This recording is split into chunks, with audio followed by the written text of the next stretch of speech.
Guys, welcome to दारासा। आज हम लोग 10th क्लास का एक नया चैप्टर स्टार्ट करने जा रहे हैं। फिजिक्स का चैप्टर है जिसका नाम है इलेक्ट्रिसिटी। तो आप लोग वैसे इससे बहुत ज़्यादा परिचित हैं, फिर भी आप लोग अपने चारों तरफ देखोगे तो आप लोग चारों तरफ इलेक्ट्रिसिटी से सराउंड हैं। आजकल इलेक्ट्रिसिटी एक बेसिक नीड बन चुकी है, तो आज हम लोग ऐसी बेसिक नीड को समझने जा रहे हैं जिसका नाम क्या है, इलेक्ट्रिसिटी। चलिए चालू करते हैं।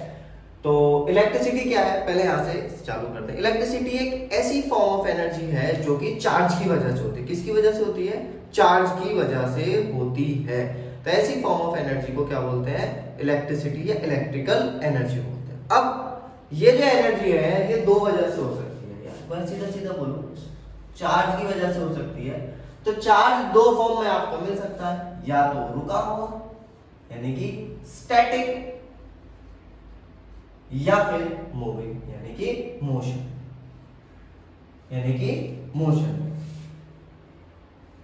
मोशन हो सकता है। तो ये हो गया।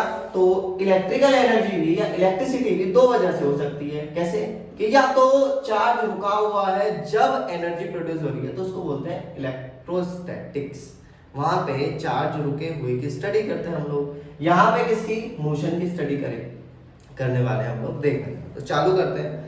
तो उससे पहले हम लोग समझते हैं कि यार इतने बात हो गई, सारी चीजें यहाँ तक हो गई, एक सारी चीज पता चल गई, ये चार्ज बार बार आ रहा है। तो चार्ज क्या है आखिरकार ये चार्ज क्या चीज है, यहाँ पे समझते हैं चार्ज क्या होता है।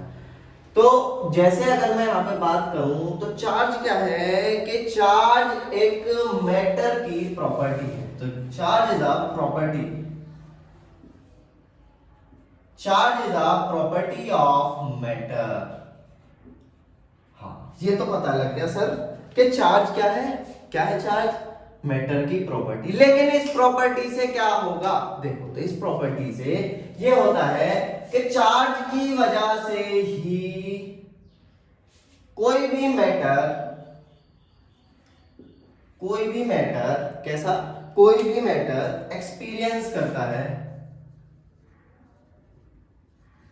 experiences the force in electric and magnetic field।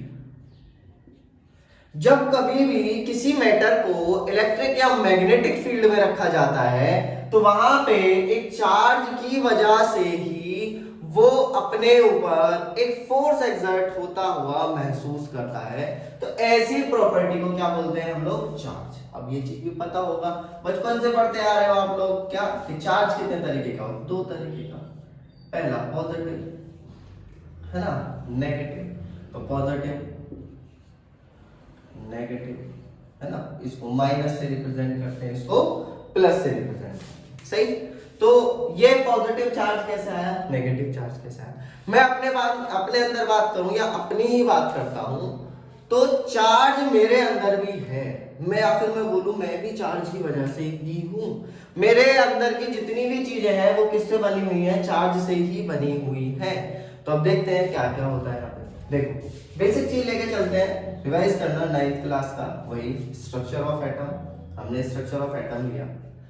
हमको पता है कि एक पार्टिकल प्लस चार्ज के ऐसे ऐसे गोल गोल गोल गोल करके घूमता है, जिसको हम लोग क्या बोलते हैं? इलेक्ट्रॉन और प्रोटॉन। तो जब एक एटम में से या किसी भी सब्सटेंस या किसी भी मैटर में से इलेक्ट्रॉन निकल के जाएगा तो वहां पे क्या जनरेट होगा?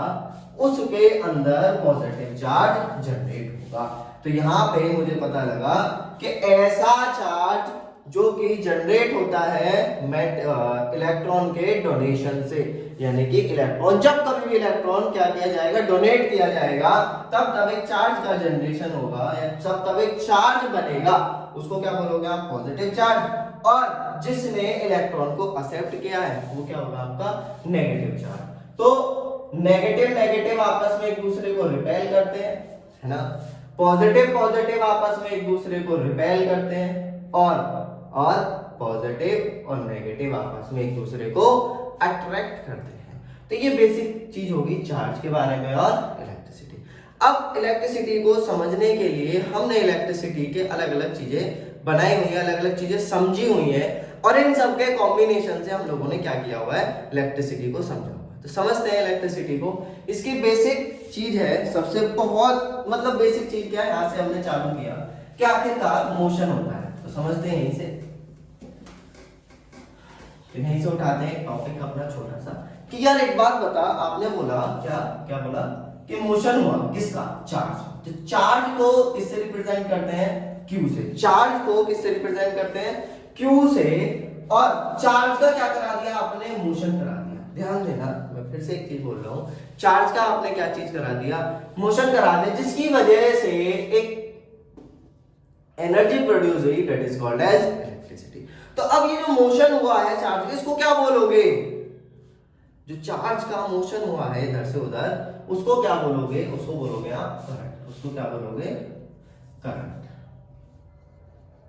उसको क्या बोलोगे आप, करंट। तो सीधा सीधा चार्ज बह रहा है, यानी कि चार्ज एक जगह से दूसरी जगह पे चल रहा है, मोशन कर रहा है, उस चीज को क्या बोलोगे, करंट। समझ में आया? यहां तक कोई दिक्कत हो तो बताओ, क्लियर है ना? चलो आगे चलते हैं। तो इसको डिनोट किया जाता है आई से। चार्ज को किससे डिनोट किया जाता है, क्यू से। करंट को किससे डिनोट किया जाता है, आई से। 12th क्लास में इसको छोटे से आई से भी डिनोट करते हैं, स्मॉल आई। देखना, तो चार्ज क्या पता चला, चार्ज क्या पता चला, हाँ, पर यूनिट टाइम में कितना करंट फ्लो होगा, that is called as charge, oh sorry current, that is called as current. जरा इधर ध्यान देना, चार्ज का क्लियर हुआ, करंट का भी क्लियर हुआ। तो डेफिनेशन कैसे लिखोगे, आपने 9th क्लास की भी हेल्प ले सकते हो क्या, कि कोई डिस्टेंस कवर कर रहा है पर यूनिट टाइम में, तो आपने उसकी डेफिनेशन बनाई थी ना स्पीड की, तो ऐसे ही यहां पे बना सकते हो, the rate of flow of charge, the rate of flow of charge, या फिर सीधा सीधा the charge flowing per unit time is called as current. आप यहां पे लिख सकते हैं। समझ में आ गया? अब इसकी यूनिट के बारे में बात कर लेते हैं, इसकी यूनिट के बारे में बात कर लेते हैं। यूनिट क्या, देखो, तो सीधा सीधा पहले इसको मैथमेटिकली रिप्रेजेंट करना देखेंगे, फिर इसकी यूनिट देखेंगे। तो चार्ज को किससे डिनोट किया, आई से। तो आई इज इक्वल टू क्या हो जाएगा, Q upon T। I is equal to Q upon T। Q का यूनिट मैंने अभी तक आप लोगों को नहीं बताया है, लेकिन मैं अब बताने जा रहा हूं। Q का जो यूनिट होता है, Q का यूनिट क्या होगा, कूलम, जिसको किससे रिप्रेजेंट किया जाता है, C से। तो आप लिख सकते हो कूलम। टाइम का ऐसा यूनिट क्या होता है, टाइम का क्या होगा, second, that is represented by small s। ये दोनों कौन सी यूनिट है, SI यूनिट, सही है। तो यहां पे लिख दिया सेकंड, तो आप लिख सकते हो coulomb second inverse, coulomb second inverse. और इस यूनिट को बोला जाता है क्या, एम्पियर। इस यूनिट को क्या बोला जाता है, एम्पियर। और इसको डिनोट करने के लिए कैपिटल A का यूज किया जाता है। यहां तक चीजें क्लियर हैं? यहां तक कोई भी प्रॉब्लम है तो आप कमेंट सेक्शन में बता सकते हो मुझे। वैसे बहुत इजी है, हम लोगों ने सारी चीजें अच्छे से पढ़ी हैं। देखना, यहां तक कोई भी प्रॉब्लम, अभी तक क्या पढ़ा, इलेक्ट्रिसिटी, करंट, करंट के बाद हमने फिर उसके बाद उससे पहले पढ़ा था चार्ज, चार्ज के बाद पढ़ा आपने करंट, करंट के बाद इसकी यूनिट देखी, यूनिट इंपॉर्टेंट है। यहां तक कोई दिक्कत हो तो बताइए। सही, अब देखते हैं कि ये आपने कहां कहां देखा होगा। आपने अपना चार्जर उठाया, चार्जर को उठाया, ऐसे करके देखा चार्जर को, देखते अरे इस पे तो 1 एम्पियर या 1.5 एम्पियर।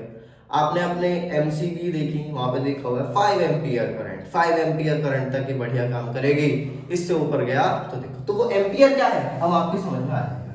नहीं देखा हो तो अभी आप जाके देख सकते हो, चार्ज वगैरह में सारी चीजें वहां पे आपको लिख के मिलेंगी, चार्जर में और इसमें इलेक्ट्रिकल अप्लायंसेस वगैरह में, वहां पे आपको ये सारी चीजें वहां पे लिखी हुई मिलेंगी। इतनी चीज क्लियर है? जहां तक दिक्कत सबके समझ आ गया ना? चलो तो आगे चलते हैं।